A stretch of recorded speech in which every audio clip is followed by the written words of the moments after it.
Hey guys, it's Cisco here. Finally doing a video on my Strider SMF that I got. It's been pretty close to a year now that I've had it. I intended to do videos on it in the past and actually had done one with my older camera, and then I got my new phone which does record in HD, so I really wanted to be able to do it on this phone, and then have spent the last 9 months basically trying to figure out how to get the videos off of this phone. I've had so much difficulty with it, so I'm finally gonna do this, show you my SMF. It has 9 months of use on it. I'm sure you'll be able to see, you know, my blade has been reprofiled. I did that myself. I don't know if you'll see, but there's some light scratches on it. You know, there's some on the titanium, but really it is worn really well. It's a great knife. I did think when I first got it that there could be an issue with size, as it is a bigger knife, but it's really not absurdly big. You know, it's quite a thick blade, but as it's pretty broad and it is a full flat grind, I really find that it actually slices pretty well. I haven't had any issues. The way the edge was at first, where it is quite a thicker edge, I'm not sure if you'll be able to see that, but it's pretty thick right at the relief edge, and so I did have a little bit of issue at first with it, but once I backed that off some and put it to around probably a 22-degree angle each side, it really started slicing great. I mean, my benchmark for slicing ability would have to be some of my Spyderco knives like my Sage 2, and really this slices almost as well.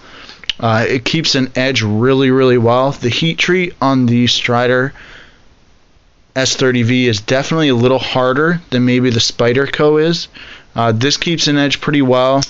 It's funny, but even Spyderco really can vary from one to another, because I find that my Sage 1 holds a better edge than my Sage 2. Some of that I think is edge geometry. The grind is a little different on this than it is on that, but I think that maybe that has something to do with it. This knife, I was really a little nervous. You know, I'd made quite a lot of inquiries with other people here on YouTube before I bought, just to see. I wanted to either get this or the unchanged. I really wasn't sure which one I wanted to get. I did want something that would be hard use, something that I could really use and not just be a collector's item. You know, all my knives I do put through use every day, so I really wanted something I could use that would hold up to the abuse, you know, and that I could pass on to my daughter someday and she'd be able to use. So I ended up going with the Strider. I think the unchanged would be great. I really think someday I will get it and that I'll love it when I do, but one of the things people said with the Striders is I had to worry about the fit and finish. It was going to come. There was going to be some issue. Every knife has some issue. Mine does not. It's absolutely perfect. The lockup came nice and early, and even after 9 months, as you can see, the lock bar is almost all the way engaged onto the tang. Not sure if my lighting will work here. There you go. So it's pretty well there, but as you can see the light through, it has plenty of room to go, you know, before it's ever going to get to the other side, and it's only probably just over 50% of the way across the tang, maybe 60% of the way across the tang of the blade. There is some up and down play. I'm sure you can hear that just a little bit. It really doesn't affect anything. I've, you know, done a couple spine wax just because I wanted to know that I could trust this knife and know that it would hold up and not close on me. I have had a knife do that before and closed up on my finger. That's not what that scar's from, but I have one on my other index finger that's from a knife closing on my hand. So that is important to me, and really the lockup on this is great. I can deal with a little bit of up and down blade play issues. Side to side, this is the most solid knife I've ever seen in my life. It's really awesome. There's absolutely no side to side blade play. it's just none. It's as solid as a fixed blade. You know, I have other knives that are solid. I keep my sage nice and tight, so that's solid. But every knife, there's always some flex in, and this knife is just as rigid as a fixed blade. There's literally no flex or movement side to side whatsoever. So that's really awesome. The centering on mine is not perfect, and I'm actually really critical on centering too, so that is something that I normally will pick apart. As you can see, it is almost perfect though, and I've really looked at it. If you look at it here, the blade is pretty well centered in the handles.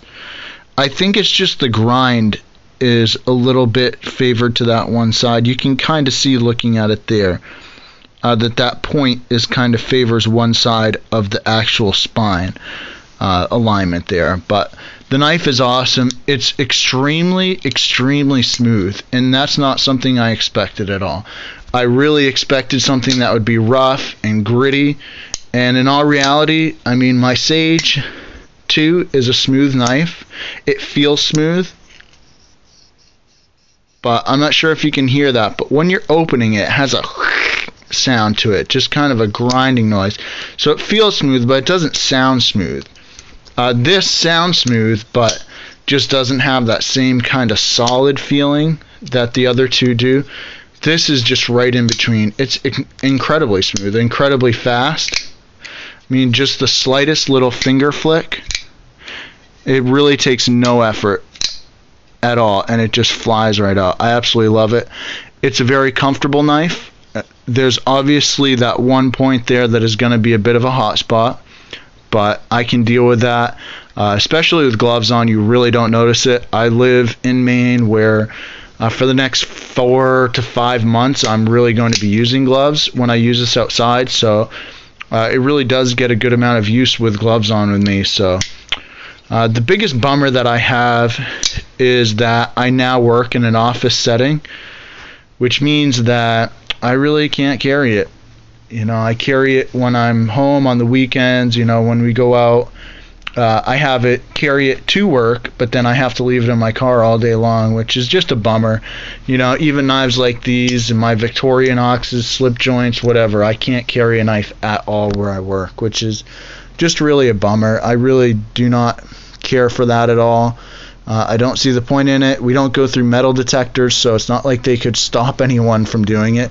It's more an honor system, but I'm just not going to push it and risk getting fired. So everything on the knife is great. I do not have the takedown tool, but I've really been able to just kind of make do with a couple little metal pins that I had. And so basically I got it to where I wanted it, and it stayed there. I'm able to clean the knife out just with a little paintbrush, and it really doesn't need lubrication for the most part. I'll put a dab of oil in every now and again, but it's funny, it's one of the only knives that I have that just really, it doesn't make a difference to put lubrication in it. It holds up really well, and it stays just as smooth. And almost sometimes when you put the lubrication in, like for the next couple of days, it's not smooth until that kind of works out, and then it goes back. You know, left-handed opening, same idea, so quick, so smooth. And one of the best things about this knife that I can say after 9 months, you know, the rest of my knives, I kind of rotate through it as my second carry, but really every knife I've ever had has had some issue. My Benchmade Griptilian had blade play issues when I got it, and it took a long time of me having it tight, super tight, and breaking it in, and then tightening it up again, and then breaking it in some more until I finally could get it kind of worn in without those blade play issues. But yet it's still, not sure if you'll see this here, probably not, but there's still like light through the washers, but it doesn't have the blade play that it did, and it's nice and smooth. My Sage 2 is at 100% lockup. As you can see, the ball bearing is touching on the other side. So this is definitely going to work some up and down blade play in. It really has no more that it can go. My mini Griptilian, the Omega spring broke in it. so on one side, so it's like just barely locking now. I mean, every single knife. My Tenacious I had to take apart and actually grind some of the inner pivot down because it had blade play, and I tightened it down, it wouldn't center, and it still had blade play, so I took that inner pivot out, ground one end down where the male end goes into, ground the face of that down to kind of make it narrower so it would pinch this again, and I was able to fix it, and it's a great knife again. But I mean, all these knives have issues, and definitely had issues after a certain amount of time using them. This looks like the day I got it, and I use it every day, minus a couple little scratches.